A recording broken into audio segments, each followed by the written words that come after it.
வணக்கம் நேயர்களே. 1,00,000 குழந்தைகள் உட்பட 4 மில்லியன் மக்கள் மனிதாபிமான தேவைகளுக்காக காத்திருக்கின்றார்கள். பசி, பஞ்சம், பட்டினி, அடிப்படை தேவைகளை பூர்த்தி செய்ய முடியாத துப்பாக்கிய நிலை.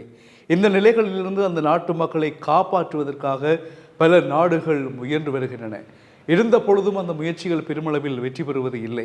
அதற்குரிய காரணம் தொடர்ந்து அங்கு நீடித்து வருகின்ற போர். இந்த போர் நிறுத்தம் ஏற்பட்டால்தான் அது சாத்தியமாகும் என்ற நிலையில் அந்த போர் நிறுத்தத்திற்கான முயற்சிகள் பல தரப்பிலிருந்து மேற்கொள்ளப்படுகின்றன. அது முடியாத காரணமாகவே இருக்கிறது. இதற்கிடையில் இலங்கைக்கு 2024ஆம் ஆண்டு மாலி செயல்முறையின் அரச வர்த்தக மாநாட்டில் கலந்து கொள்வதற்காக ஆஸ்திரேலியாவில் இருந்து பிரபல செல்வந்த வர்த்தகர் ஆண்ட்ரூ ஃபாரஸ்ட் வருகை தந்திருக்கின்றார். வருகை தந்து ஒரு சிஸ்டம் தொடர்பாக சொல்லியிருக்கின்றார், ஒரு செயற்திட்டம் தொடர்பாக. அது 8 சிஸ்டம் டெலிவரி. இந்த சிஸ்டம் மூலமாக ஒரு விடயத்தை சொல்லியிருக்கின்றார். என்னவென்று சொன்னால், அந்த நாட்டிற்கு நுழைவாயில்கள் ஊடாக மனித தலைமுறைகள் அல்லது மனித தலையீடுகளின்றி இயந்திரங்கள், தானியங்கி இயந்திரங்கள் மூலமாக உணவுகள், அடிப்படை தேவைகளை, பொருட்களை விநியோகிப்பது தொடர்பான சிஸ்டம். அது எங்கே என்று சொன்னால் காசாவில். காசா மக்கள் மிகுந்த ஒரு மனிதாபிமான தேவைகளுக்காக காத்திருக்கின்றார்கள். அவர்களுக்கு உதவுவதற்கு தரைவழியிலான உதவிகளை வழங்குவதற்கும் அல்லது வான்வழி உதவிகள் செய்வதற்கும் பல நாடுகள் தயாராக இருக்கின்ற பொழுதும் அது சரியான முறையில் கிடைப்பதை உறுதிப்படுத்த முடியவில்லை. அது மக்கள் போய் சென்றடைகின்றதா என்பதே பெரிய குழப்பத்தில் இருக்கிறது.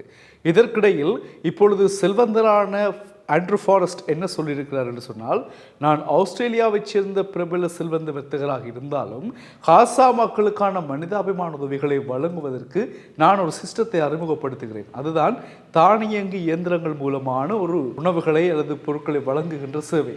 அது என்ன செய்ய முடியும் சொன்னால், நுழைவாயில்களில் தானியங்கி இயந்திரம் மூலமாக பொருட்களை கொடுக்கும். குறிப்பாக ஒரு நுழைவாயிலூடாக அந்த பொருட்களை விநியோகிப்பதற்கு இயந்திரம் மூலமாக $20 மில்லியன் செலவாகுமாம்.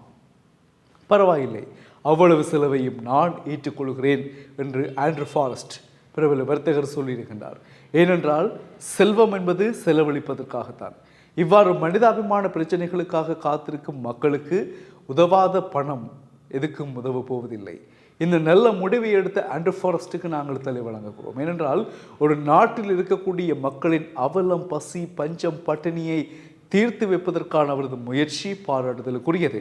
மனித தலையீடுகள் இல்லாமல் இதை தானியங்கி இயந்திரம் மூலமாக செய்ய வேண்டும் என்று அவருக்கு தோன்றியதற்கு காரணம், நீங்கள் எல்லாம் அறிந்திருப்பீர்கள், விமானம் மூலமாக அமெரிக்கா உட்பட சில நாடுகள் உணவுப் பொதிகளை போட்ட பொழுது அந்த பொதிகள் காசாவில் அகதிகளின் தலையில் விழுந்து பல அகதிகள் உயிரிழந்த சம்பவத்தையும் நீங்கள் மறந்திருக்க மாட்டீர்கள்.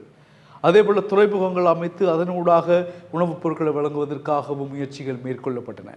எனவே எல்லா முயற்சிகளும் என்ன மாதிரியான வேகத்தில் நடைபெறுகிறது என்பது ஒரு கேள்விக்குறியாக இருக்கிறது. இந்த தருணத்தில் தான் அரச வர்த்தக மாநாட்டில் கலந்து கொள்வதற்காக இலங்கை வந்த ஆண்ட்ரூ ஃபாரஸ்ட் இந்த சிஸ்டம் தொடர்பாக சொல்லியிருக்கின்றார். இது வெற்றி பெறுமானால் காசா மக்களுக்கு ஒரு அற்புதமான ஒரு நிவாரணமாக இது அமையும் என்பதில் எந்த விதமான ஐயமும் இல்லை.